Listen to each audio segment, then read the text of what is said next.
Bonsoir à tous, bienvenue à chacun. Nous continuons aujourd'hui l'étude du livre du prophète Malachi. Nous en sommes au chapitre 2, quand Dieu devient un fardeau. Mais avant de débuter notre étude, je vous invite à la prière. Oui, notre Dieu, notre Père, quelle grâce de pouvoir étudier ta parole, de pouvoir nous plonger dans l'étude de cette dernière. Merci pour cette liberté que nous avons. Nous croyons que c'est réellement une grâce que tu nous fais. Pardon de ne pas profiter de ce privilège plus que nous ne le faisons. Donne-nous en tant qu'Église de pouvoir persévérer dans l'étude de ta parole et de pouvoir être un peuple fondé sur ce que tu nous rapportes dans ta parole. Nous te prions pour cette étude. Donne-nous de pouvoir comprendre ce que tu as à nous dire à travers le texte que nous étudierons dans quelques instants et permets-nous d'avoir à cœur d'appliquer dans nos vies ce que tu nous enseignes. Amen. Quelques mots de rappel sur le contexte de ce livre du prophète Malachi. Malachi est un prophète de l'Éternel, son nom veut dire « mon messager ». C'est un contemporain d'Esdras et Néhémie, et c'est à peu près tout ce que l'on sait à son sujet. Donc son nom veut dire « mon messager », contemporain d'Esdras et de Néhémie. Le texte biblique ne dit pas autre chose au sujet de Malachi. Le livre du prophète Malachi est le dernier livre de l'Ancien Testament, donc le dernier livre avant le silence de Dieu. À la fin du livre de Malachi, Dieu a dit tout ce qui avait besoin d'être dit avant l'arrivée de Jésus. Ce livre a été rédigé donc au 5e siècle avant Jésus-Christ. Nous sommes entre 460 et 400 avant Jésus-Christ, au temps d'Esdras et de Néhémie. Les Judéens, les Israélites sont de retour dans leur pays, mais ils restent sous occupation perse. Tout ça pour ça. Pendant de longues années, le peuple mettait son espoir dans ce retour dans leur pays. Ils souhaitaient pouvoir rentrer chez eux. La restauration territoriale a eu lieu, mais on est encore loin de la restauration spirituelle. Le temple est décevant comparé au premier. Le péché demeure, on ressent le besoin d'un changement beaucoup plus profond. Tout ça pour ça. Géographiquement, il y a du changement, mais rien d'autre n'a changé.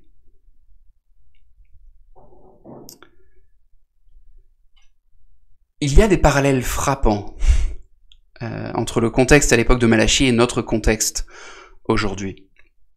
Un pays qui peine à renaître de ses cendres, après un drame national sans précédent, l'exil, une crise morale, notamment sur le plan conjugal et familial, et nous le verrons, Dieu a des choses à dire sur cette situation, et ce qu'il annonce est à contre-courant dans notre société, aujourd'hui encore. À l'époque, il y a des inégalités sociales choquantes, les riches s'enrichissent toujours plus, les pauvres, eux, au contraire, s'appauvrissent constamment. La présence de Dieu est plus discrète, nécessité de vivre par la foi plutôt que par la vue. Le peuple, à l'époque, met Dieu ainsi que sa volonté de côté, puis critique Dieu pour son absence. C'est aussi ce que fait notre monde aujourd'hui, n'est-ce pas? On exclut Dieu le plus possible de notre monde, puis on affirme: mais Dieu peut-il vraiment exister lorsque l'on voit le monde tel qu'il est? Une présence de Dieu plus discrète. Une piété en déclin, une sorte d'assoupissement spirituel, la tentation de la compromission. Et entre autres, nous le verrons, c'était le cas pour les prêtres. Leur désir n'est plus de plaire à Dieu, mais au contraire de plaire au monde. On modifie le message pour qu'il soit plus moderne, plus acceptable. Si certains éléments de forme sont différents entre le livre du prophète Malachi et nous aujourd'hui, nous l'avons vu déjà lors de la première étude, nous le verrons aujourd'hui au cours de nos prochaines études du jeudi, le problème de fond est vraiment actuel. Voici comment nous avions résumé le livre du prophète Malachi dans un cadre de mépris contre Dieu et de défiance vis-à-vis de son amour et son alliance. Le cœur du propos de Malachi est une dénonciation de l'injustice, sociale et conjugale notamment. Donc dénonciation de l'injustice, qui est un symptôme d'un peuple spirituellement malade. Lors de notre dernière étude, Malachie chapitre 1er, cette étude était intitulée « Lassé par Dieu », nous avons vu le cynisme du peuple. Malachie chapitre 1er, verset 2, « En quoi nous as-tu aimés ?» Voilà la question que le peuple osait demander à Dieu. On vient d'avoir ce que l'on souhaite depuis des années, le retour chez nous. Mais en quoi nous as-tu aimés? Malachie chapitre 1er, verset 6, « En quoi t'avons-nous méprisé ?» Malachie chapitre 1er, verset 7, « En quoi t'avons-nous souillé ?» Toujours dans ce même verset, « La table du Seigneur est méprisable. » Donc vraiment le cynisme du peuple qui ressort. Ce qui est encore plus problématique avec le cynisme du peuple, c'est que je m'y reconnais dedans. Dieu est là, Dieu bénit, mais la première occasion donnée de douter de son amour. En quoi nous as-tu aimés? Nous avons vu également la réponse de Dieu, Malachie chapitre 1er, verset 2, « Je vous ai aimé ». Première vérité qu'il rappelle, cette vérité est fondamentale. Je vous ai aimé. Je vous aime encore aujourd'hui. Mais nous l'avions vu, des paroles dures également. Verset 6 du premier chapitre. Où est l'honneur qui me revient? Vous méprisez mon nom. Verset 8. Vous offrez en sacrifice des bêtes malades. Pour terminer avec cette affirmation au verset 10. Je ne prends aucun plaisir en vous. Je ne prends aucun plaisir en vous, vraiment une parole dure de la part de Dieu à l'égard de son peuple. Sans plus tarder, je vous invite à ouvrir vos Bibles donc dans le livre du prophète Malachie au chapitre 2, donc dernier livre de l'Ancien Testament. Donc si vous prenez votre Bible, vous l'ouvrez en gros 2/3 et vous devez tomber à peu près sur le livre du prophète Malachie. Je vous donne un instant pour trouver le texte, sachant que vous pouvez mettre pause évidemment si besoin était. Le texte sera sur la présentation également, mais c'est quand même je pense une bonne attitude que d'avoir sa propre Bible ouverte et de prendre l'habitude de l'ouvrir et de l'étudier. Malachie chapitre 2, versets 1 à 9. Maintenant, prêtres, ce commandement est pour vous.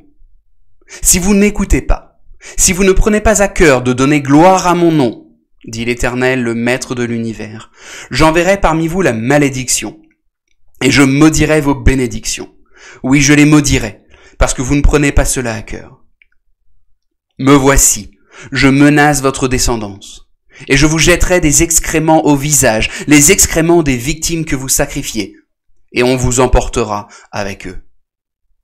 Vous saurez alors que je vous ai adressé ce commandement, afin que mon alliance avec Lévi subsiste, dit l'Éternel, le Maître de l'univers. Mon alliance avec lui était une alliance de vie et de paix.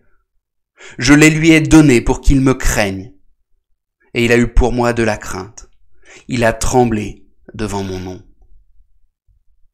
La loi de vérité était dans sa bouche, et on ne trouvait pas d'injustice sur ses lèvres.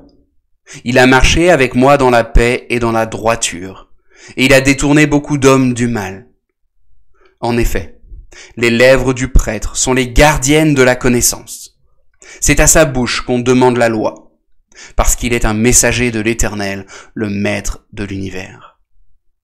Mais vous vous êtes écartés de cette voie. Vous en avez fait trébucher beaucoup par le moyen de la loi. Vous avez violé l'alliance de Lévi, dit l'Éternel, le Maître de l'univers. Et moi je vous livrerai au mépris et à l'humiliation aux yeux de tout le peuple, parce que vous n'avez pas gardé mes voies et que vous faites preuve de partialité dans l'application de la loi. Jusqu'ici, la lecture de la parole de Dieu. Quelles sont vos premières impressions sur ce texte? Je vous remets le texte biblique dans un instant pour que vous puissiez relire ces versets. Quelles sont vos premières réactions? Je vous laisse un instant pour relire.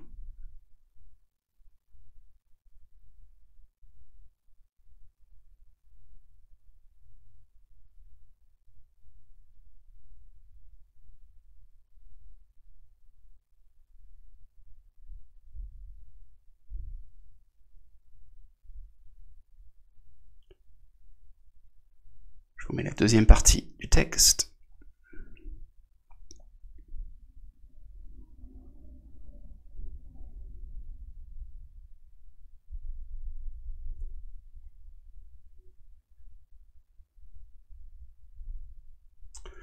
Un texte difficile, n'est-ce pas?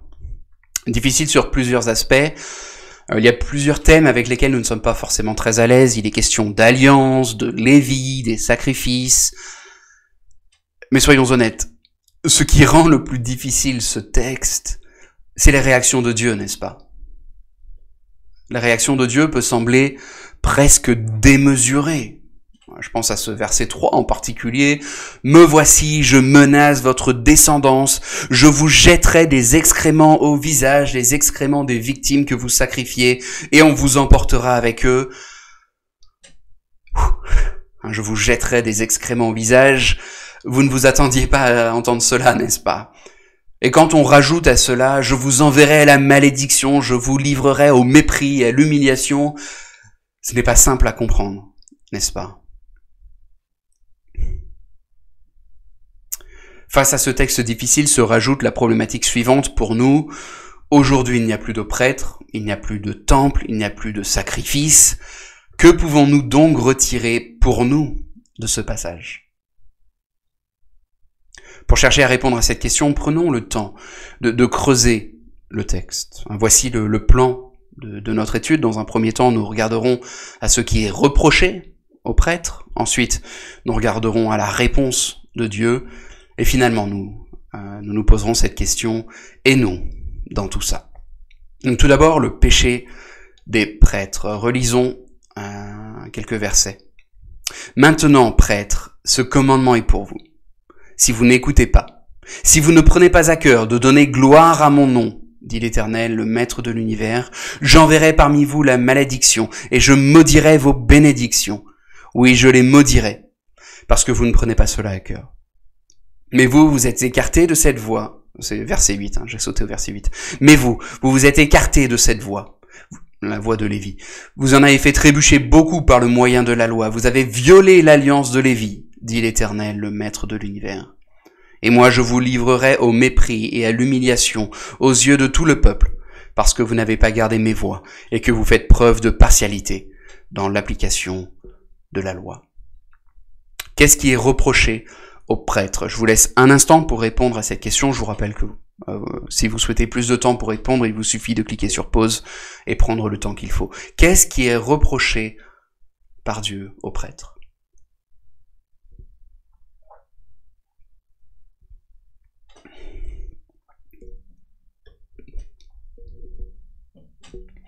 À la fin du verset 2, vous ne prenez pas cela à cœur. Il s'agit de donner gloire à mon nom. Vous ne prenez pas cela à cœur. Verset 8, vous êtes écartés de la voie de Lévi, vous en avez fait trébucher beaucoup, vous avez violé l'alliance de Lévi, vous n'avez pas gardé mes voies, vous faites preuve de partialité dans l'application de la loi. Ce sont là des accusations sérieuses, n'est-ce pas, qui sont formulées à l'encontre des prêtres. Un constat, tout d'abord, dans ce qui est reproché aux prêtres, l'état spirituel du peuple, que nous avons vu au premier chapitre, n'est que le reflet de celui des prêtres. Alors est-ce que les prêtres s'adaptent au peuple ou sont-ils ceux qui ont lancé cet éloignement de Dieu? Probablement les deux dans une sorte de cercle vicieux, mais la responsabilité des prêtres est clairement engagée, comme l'est celle du peuple, d'ailleurs. Le constat est clair, net, sans appel. L'attitude des prêtres n'est pas meilleure que celle du peuple. Le portrait que Dieu brosse de la situation n'est pas positif du tout. Le péché s'est infiltré partout. Partout. Tous se sont éloignés de Dieu. Le peuple s'est éloigné de Dieu, les prêtres également. Cet éloignement, ce désintérêt pour Dieu est grave. Les prêtres auraient dû être les garants de l'orthodoxie. Mais le péché s'est infiltré à chaque étage de la société au temps de Malachie. Une situation grave à laquelle il faut remédier de suite. Malachie, chapitre 2, verset 1er, maintenant, prêtre, ce commandement est pour vous. Maintenant. Ce n'est pas quelque chose qui peut attendre le lendemain. Il faut régler ce problème maintenant. C'est urgent. Il faut remédier de suite à cette situation. Pourquoi faut-il y remédier rapidement? Je vous laisse réfléchir à cette question, je vous remets le texte. Pourquoi faut-il remédier à ce problème sans attendre?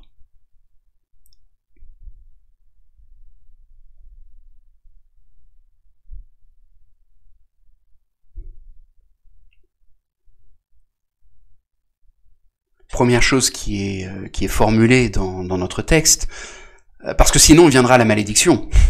J'enverrai parmi vous la malédiction, je maudirai vos bénédictions. Il y a l'équivalent qui est dit au verset 9, et moi je vous livrerai au mépris, à l'humiliation aux yeux de tout le peuple, parce que vous n'avez pas gardé mes voies et que vous faites preuve de partialité. Voilà, il faut y remédier, parce que sinon viendra la malédiction. Mais il y a quelque chose de plus fondamental encore qui est remis en cause dans cette section, et nous le trouvons dans le verset 4. Je vous ai adressé ce commandement afin que mon alliance avec Lévi subsiste.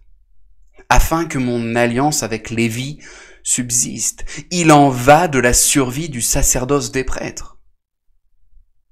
Les prêtres se sont éloignés de Dieu petit à petit. Les voilà maintenant bien loin de Dieu. Et il faut remédier à cela maintenant. Il faut remédier à cela maintenant. Dieu ici rappelle l'exemple de Lévi. Livre du prophète Malachie, nous sommes donc dans le dernier livre de l'Ancien Testament, mais il faut remonter au tout premier livre, le livre de la Genèse, pour entendre parler de Lévi. Lévi est le 3e des 12 fils de Jacob, qui est lui-même fils d'Isaac et petit-fils d'Abraham. Lévi est devenu le premier prêtre. Les descendants de Lévi seront dédiés au service de Dieu, et en particulier du temple. Donc c'est une famille sacerdotale, une famille de prêtres dont Lévi est le premier, le patriarche de cette famille. Qu'annonce Dieu au sujet de son alliance avec Lévi? Je vous laisse un instant pour répondre à cette question. Qu'annonce Dieu au sujet de son alliance avec Lévi?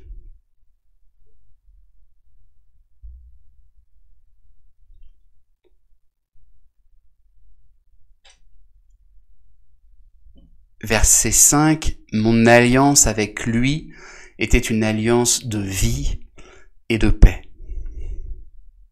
Je lui ai donné pour qu'il me craigne, et il a eu pour moi de la crainte. Il a tremblé devant mon nom. Verset 6, la loi de vérité était dans sa bouche. On ne trouvait pas d'injustice sur ses lèvres. Il a marché avec moi dans la paix et dans la droiture. Il a détourné beaucoup d'hommes du mal. Quel beau portrait Dieu brosse de Lévi.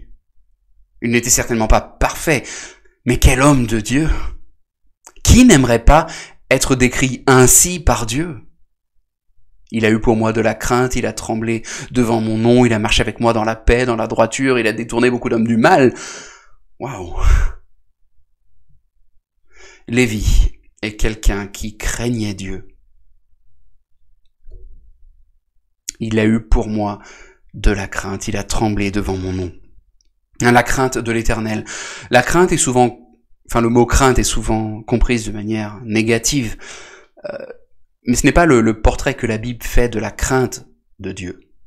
La crainte de Dieu, c'est une attitude de révérence. Dans mon culte personnel, je lisais Hébreux chapitre 12, versets 28 et 29, qui, à mon avis, décrit vraiment ce qu'est la crainte de l'Éternel.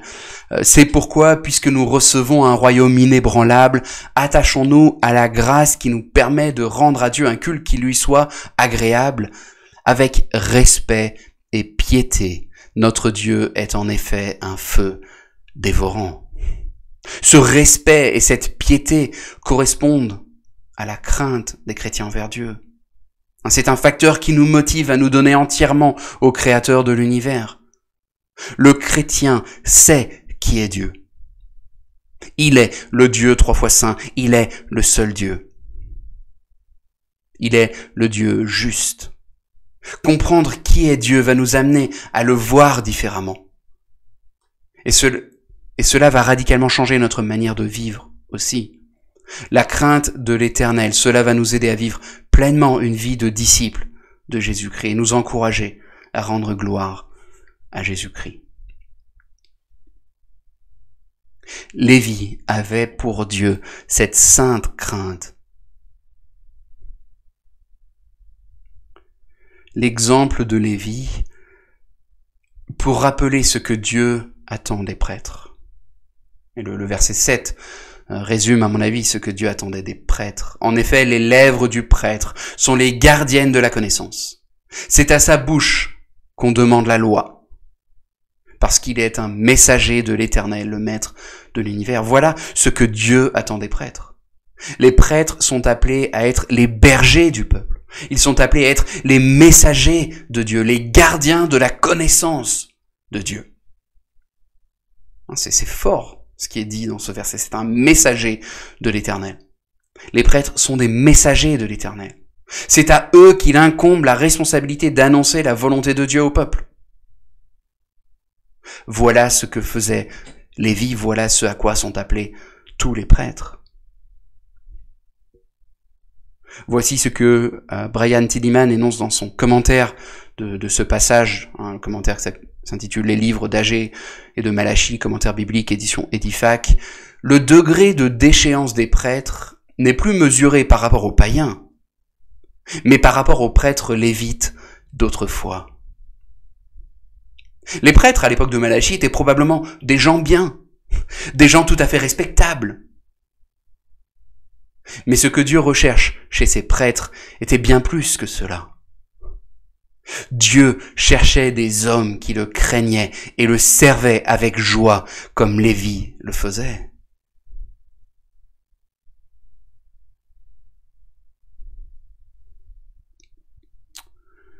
Mais vous vous êtes écartés de cette voie. Vous en avez fait trébucher beaucoup par le moyen de la loi. Vous avez violé l'alliance de Lévi, dit l'Éternel, le maître de l'univers. Et moi, je vous livrerai au mépris et à l'humiliation aux yeux de tout le peuple, parce que vous n'avez pas gardé mes voies, et que vous faites preuve de partialité dans l'application de la loi. Qu'ont fait, au contraire, les prêtres au temps de Malachie? Je vous laisse un instant pour répondre à la question.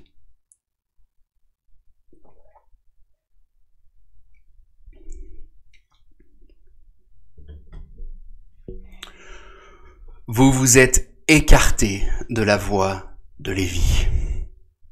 Vous vous êtes écarté de la voie de Lévi. Pire encore, vous en avez fait trébucher beaucoup. Il n'y a à mes yeux rien de pire que cette affirmation-là. Rien de pire. Le rôle d'un prêtre était d'amener à Dieu. Ils ont fait le contraire. C'est comme s'ils avaient accompli la volonté de l'adversaire au lieu de la volonté de Dieu. Il ne leur est pas reproché d'avoir annoncé la volonté de Dieu et connu l'opposition en retour, mais d'avoir fait trébucher en utilisant la loi d'une manière qui n'était pas juste. Il n'y a à mes yeux rien de pire que cette affirmation-là. Vous en avez fait trébucher beaucoup par le moyen de la loi. Vous avez violé l'alliance de Lévi. Vous n'avez pas gardé mes voies. Vous faites preuve de partialité dans l'application de la loi. Les prêtres au temps de Malachie pâlissent en comparaison avec le sacerdoce de Lévi. Les prêtres au temps de Malachie sont à l'opposé de l'exemple de Lévi. Il n'y a aucune crainte de l'Éternel. Vous vous êtes écartés de la voie de Lévi, lui qui marchait dans la crainte de mon nom. Au temps de Malachie, il n'y a plus de crainte de l'Éternel. Le cynisme du premier chapitre, le cynisme du peuple se retrouve également chez les prêtres. La vérité est devenue mensonge.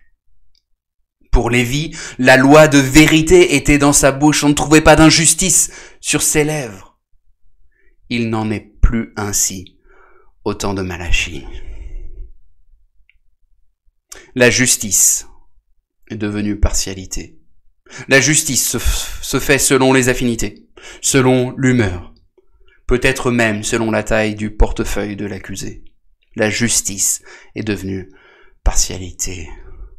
De gardiens du mal, ils sont passés à acteurs du mal.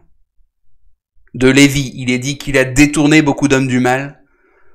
Pour les prêtres au temps de Malachie, vous en avez fait trébucher beaucoup. Ils en ont amené au mal. Quel triste constat, n'est-ce pas? Quel triste constat.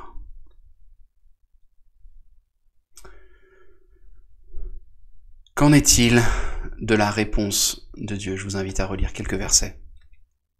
Maintenant, prêtres, ce commandement est pour vous. Si vous n'écoutez pas, si vous ne prenez pas à cœur de donner gloire à mon nom, dit l'Éternel, le Maître de l'univers, j'enverrai parmi vous la malédiction, et je maudirai vos bénédictions. Oui, je les maudirai, parce que vous ne prenez pas cela à cœur. Me voici, je menace votre descendance. Et je vous jetterai des excréments au visage, les excréments des victimes que vous sacrifiez, et on vous emportera avec eux. Moi je vous livrerai, verset 9, je vous livrerai au mépris et à l'humiliation aux yeux de tout le peuple, parce que vous n'avez pas gardé mes voies, et que vous faites preuve de partialité dans l'application de la loi.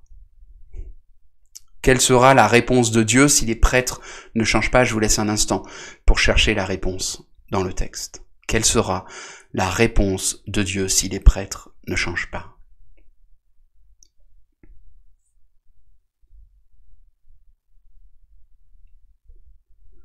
J'enverrai parmi vous la malédiction, je maudirai vos bénédictions, oui, je les maudirai. Je menace votre descendance. Je vous jetterai des excréments au visage, et on vous emportera avec eux. Je vous livrerai au mépris et à l'humiliation. Dieu sait toutes choses. Il sait que les bêtes qu'on lui offre en sacrifice sont les plus faibles et celles qui sont malades. Et le peuple le disait au premier chapitre. Pourquoi lui donner les meilleures bêtes pour un si petit retour sur investissement? Malachie chapitre 1er verset 12. La table du Seigneur est méprisable. Pourquoi lui donner les meilleures bêtes pour un si petit retour sur investissement? Voilà ce que le peuple se disait. Dieu sait que le peuple ne lui offre plus de réelle offrande. Et il sait que les prêtres eux-mêmes sont corrompus. Les prêtres avaient gardé la forme extérieure du sacerdoce, mais ils en avaient rejeté le centre. Il n'y avait plus d'amour pour lui. Il n'y avait plus d'honneur, il n'y avait plus de louange. Dieu voit au cœur. Dieu voit au cœur. Dieu n'est plus la priorité pour le peuple. Au contraire, il est devenu comme un fardeau. Dieu n'est plus la priorité pour les prêtres. Pour eux aussi, Dieu est devenu un fardeau. Ce désintérêt de Dieu, c'est une réelle offense à Dieu. Les prêtres sont là et acceptent d'offrir des bêtes malades en sacrifice. Je veux dire, c'est refuser de rendre à Dieu l'honneur qui lui revient. Offrir des bêtes maigres, malades, ou lui offrir du fumier reviendrait au même. C'est insulter Dieu qui leur donne toute chose. C'est dire que Dieu ne mérite pas mieux. L'attitude du peuple est grave. Celle des prêtres encore plus. La situation est dramatique et personne ne se rend compte de cela. Personne ne se rend compte. En quoi t'avons-nous méprisé? En quoi t'avons-nous souillé? Tu nous accuses de nous être éloignés de toi, mais ton amour, où l'avons vu? Où l'avons-nous vu réellement? Voilà ce que demande le peuple au premier chapitre. L'aveuglement du peuple et des prêtres est dramatique. Dramatique. Ils vont droit dans le mur et personne ne s'en rend compte. J'enverrai la malédiction, je maudirai vos bénédictions, je menace votre descendance, je vous jetterai des excréments au visage et on vous emportera avec eux.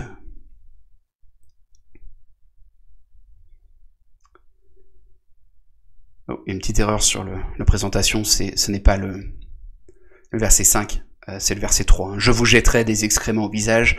Comment comprendre ce verset 3? Je vous laisse un instant pour réfléchir à cette question.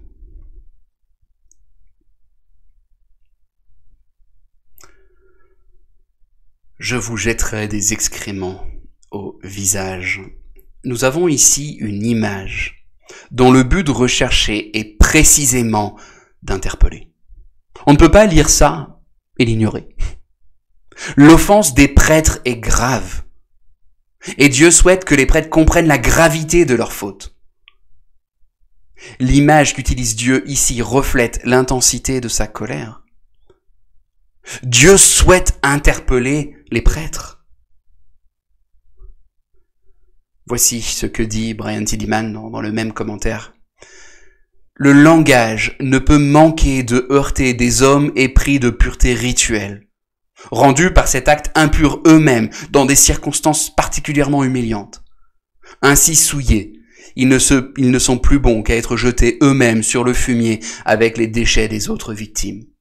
On vous emportera avec eux. Le langage ne peut manquer de heurter des hommes épris de pureté rituelle. Les prêtres se croyaient purs en utilisant cette image répugnante. Dieu leur révèle que ce n'est pas le cas. Les sacrifices qu'ils offrent ne peuvent être acceptés de Dieu à cause de leur impureté de cœur. Dieu souhaite interpeller ses prêtres.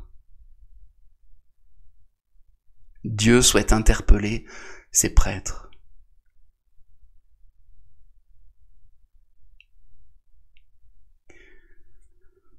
Heureusement, la réponse de Dieu ne s'arrête pas ici. Il ne s'arrête pas à « je vous jetterai des excréments au visage ». Heureusement, n'est-ce pas? Maintenant, prêtre, ce commandement est pour vous. Si vous n'écoutez pas, si vous ne prenez pas à cœur de donner gloire à mon nom, j'enverrai parmi vous la malédiction. Il n'est pas trop tard. Il n'est pas trop tard. Au milieu de vérités dures à entendre, une merveilleuse annonce passe presque inaperçue. Si les prêtres se mettent à écouter Dieu, s'ils prennent à cœur son honneur, s'ils changent leur voix, alors les menaces de Dieu ne seront pas mises à exécution. Il n'est pas trop tard. Il n'est pas trop tard, mais le temps presse. C'est maintenant qu'il faut revenir à moi, annonce Dieu. Maintenant, revenez à moi. Revenez à moi.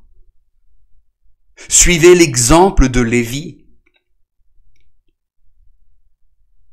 Aujourd'hui, il n'est pas trop tard pour revenir à moi. Dieu souhaite que le peuple revienne à lui. Quand bien même les prêtres offensent Dieu gravement, Dieu, lui, souhaite que le peuple revienne à lui. Il souhaite le bien des prêtres, il souhaite le bien de son peuple. Ce dont le peuple a fondamentalement besoin, c'est de revenir à lui. Ce dont les prêtres ont besoin, c'est de revenir à lui.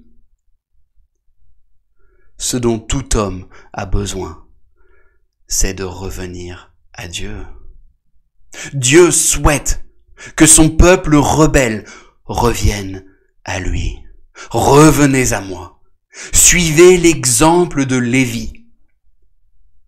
Aujourd'hui, il n'est pas trop tard. Mais ne tardez pas. Ne tardez pas avant de revenir à moi.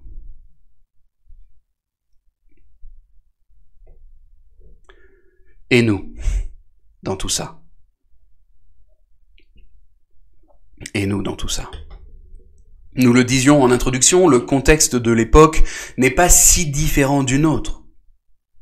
Ce passage, en revanche, peut nous sembler plus distant, n'est-ce pas? Dieu s'adresse aux prêtres. Or, aujourd'hui, il n'y a plus de prêtres. le parfait sacrifice ayant déjà été offert pour nous par Jésus-Christ. Mais comprenons que toute la réalité annoncée par le temple et le sacerdoce des prêtres, Dieu ne la souhaitait pas exclusivement pour une élite, mais pour tout le peuple. Toute la réalité annoncée par le temple et le sacerdoce des prêtres, Dieu ne la souhaitait pas que pour une élite, mais pour tout le peuple. Le peuple entier devait être le lieu de la présence de Dieu. Pas seulement le tabernacle, pas seulement le Saint des Saints dans le temple. Dieu devait comme résider dans son peuple. Le peuple était invité à être témoignage envers les nations païennes environnantes. Et d'ailleurs, au premier chapitre, Dieu annonce à 3 reprises que son nom est grand ou son nom est craint parmi les nations alors qu'il ne l'est pas pour son peuple. Le peuple devait être témoignage tant par ses œuvres que par ses paroles. Tout le peuple était appelé à être messager de Dieu, pas seulement les prêtres. Tout Israël était invité à refléter la sainteté de Dieu. La vie du peuple aurait dû être sacrifice de louange et de reconnaissance. Tout ce qui était vécu dans le temple ne devait être que le reflet de ce qui se vivait chez tout le peuple de Dieu. Le reflet de tout ce qui se vivait chez le peuple. Mais trop souvent, le peuple avait laissé toute responsabilité aux prêtres. C'est un fardeau trop lourd pour nous que de vivre pour Dieu. Alors laissons-le aux prêtres. Après tout, ce sont eux que Dieu a appelés à son service. Dans notre texte, pire encore, ce sont les prêtres eux-mêmes qui ressentent le service comme étant un fardeau. La responsabilité de nous guider, on la laisse aux prêtres. Nous n'avons besoin, nous, de rechercher la volonté de Dieu. Laissons cela aux prêtres. Le besoin de témoigner, laissons cela aux prêtres ou au roi. Esdras et Néhémie feront leur boulot, on leur fait confiance. Pareil pour les prêtres. Le peuple avait laissé toute responsabilité aux prêtres. Dans le livre de Malachie, force est de constater que Dieu condamne non seulement les prêtres, mais aussi le peuple. Leur responsabilité est engagée. Le peuple aurait dû discerner que les prêtres n'annonçaient plus la volonté de Dieu. Et les prêtres auraient dû discerner que le peuple n'était pas prêt à accepter la volonté de Dieu et redoubler d'efforts. Ils auraient dû redoubler d'efforts dans l'annonce de la volonté de Dieu. Leur responsabilité est engagée.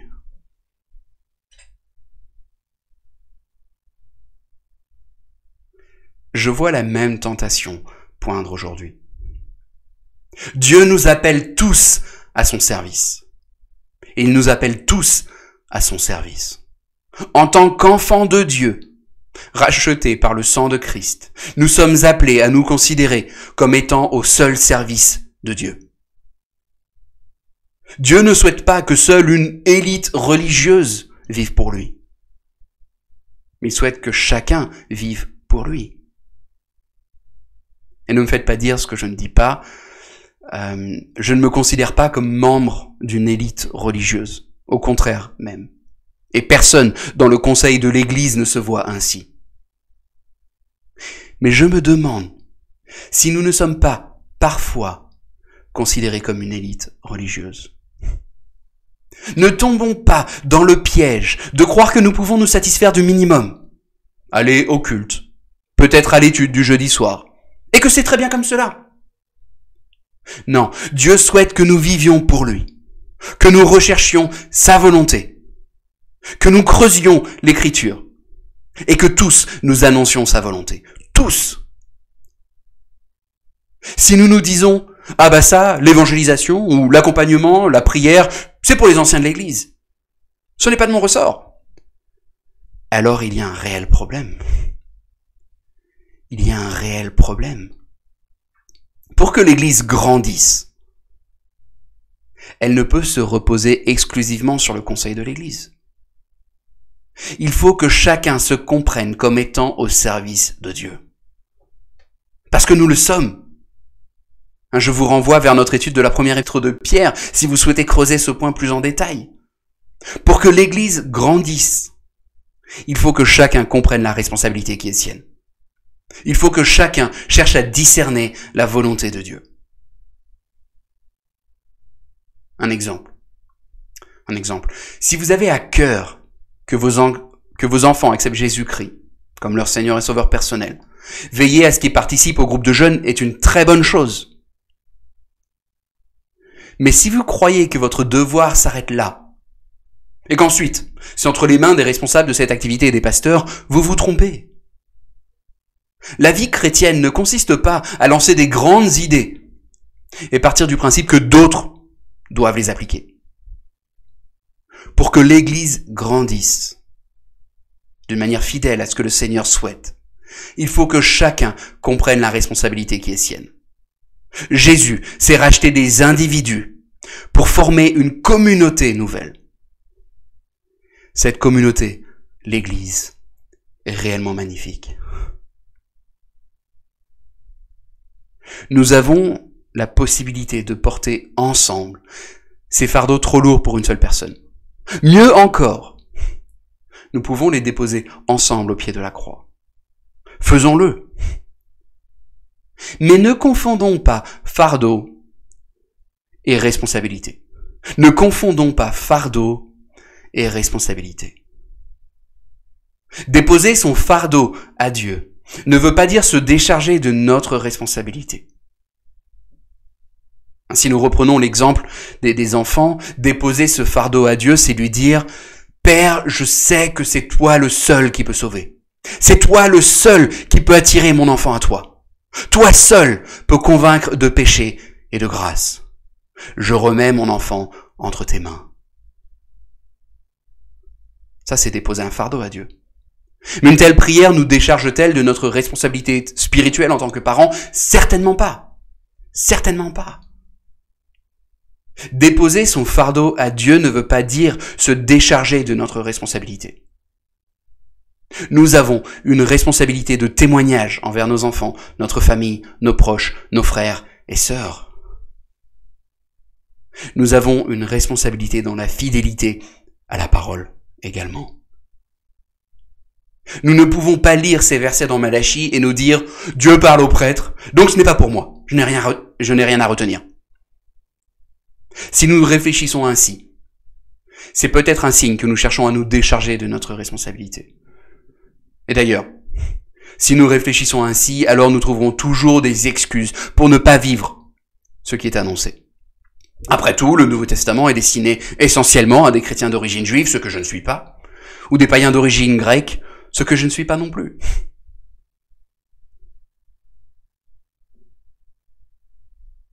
Que pouvons-nous apprendre de ce texte? Quelques pistes de réflexion. Le problème des prêtres, c'est une mauvaise disposition de cœur. Une mauvaise disposition de cœur. Ils n'ont plus Dieu à cœur. Ils n'ont plus Dieu à cœur. Les prêtres font tourner la machine, ils offrent les sacrifices, mais sans réelle motivation. Leur cœur n'est plus pour Dieu. En quoi nous as-tu aimés? Comment t'avons-nous ignoré, méprisé, souillé? La table du Seigneur est méprisable. Une mauvaise disposition de cœur. Notre cœur n'est pas meilleur que le leur.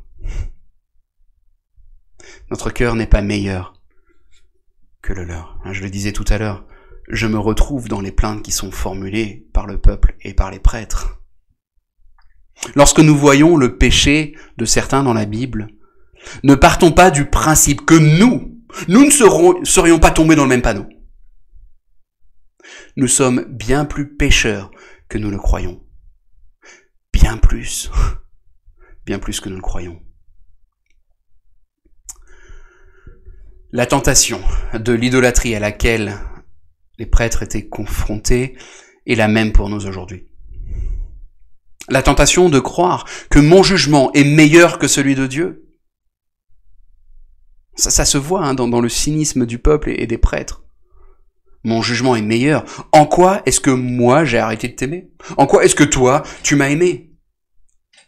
Pour les prêtres, pas besoin de rechercher sa volonté. Mon jugement de ce qui est bon, de ce qui est suffisant, de ce qui est acceptable. C'est-à-dire, l'orgueil, c'est l'idolâtrie de sa propre personne, de son propre jugement, se croire juge. Dieu était devenu un fardeau pour le peuple, un fardeau pour les prêtres. Eux en premier, Dieu en second. Dieu est-il un fardeau pour nous? Dieu est-il un fardeau pour nous? Est-ce que nous estimons que le strict minimum est largement suffisant? Si oui, alors prenons le temps de réfléchir dès aujourd'hui. Dès aujourd'hui. Aujourd'hui encore, Dieu nous appelle à revenir à lui constamment. Dieu nous appelle à revenir à lui constamment. Comment faire pour revenir à lui aujourd'hui? Regardons à Jésus-Christ. Regardons à Jésus. L'Ancien Testament, le livre de Malachie se termine, nous le verrons avec ce constat, l'homme ne peut se sauver lui-même. L'homme ne peut se sauver lui-même. Depuis Genèse chapitre 3 verset 6, c'est le premier péché d'Adam et Ève, l'être humain ne cesse d'oublier Dieu, ne cesse de se rebeller contre lui, ne cesse de considérer Dieu comme un fardeau. Dieu, lui, ne cesse de rappeler l'homme à lui. Du début de l'Ancien Testament jusqu'à sa fin, le peuple est dans l'attente. L'être humain ne peut répondre au problème du péché. La seule solution, que Dieu lui-même réponde à ce problème de disposition de cœur et d'idolâtrie. Ce qu'il fera par Jésus-Christ. En Jésus-Christ, Dieu, le Père, ramènera l'humanité à lui. Regardons à Jésus. Si vous ne connaissez pas Jésus-Christ, je vous invite à prendre un évangile et le lire. Si vous connaissez Jésus-Christ, je vous encourage à prendre un évangile et lire cet évangile. Jésus-Christ est celui qui nous a ramenés au Père. Jésus-Christ est le seul qui peut nous ramener à Dieu. Je vous invite à la prière. Oui, notre Dieu, notre Père, merci pour ce livre du prophète Malachie. Oui, Père, les enseignements sont nombreux. Permets-nous, en tant qu'Église, de grandir dans la connaissance de Jésus-Christ. Façonne-nous à son image. Donne-nous d'aimer comme Jésus a aimé. Donne-nous à être prompt à annoncer ta volonté comme Jésus-Christ a été prompt à le faire. Oui, façonne-nous à son image. Façonne-nous à son image et façonne-nous par notre étude de la parole. Façonne-nous à son image par notre vie d'Église. C'est au nom de Jésus-Christ que nous te prions. Amen.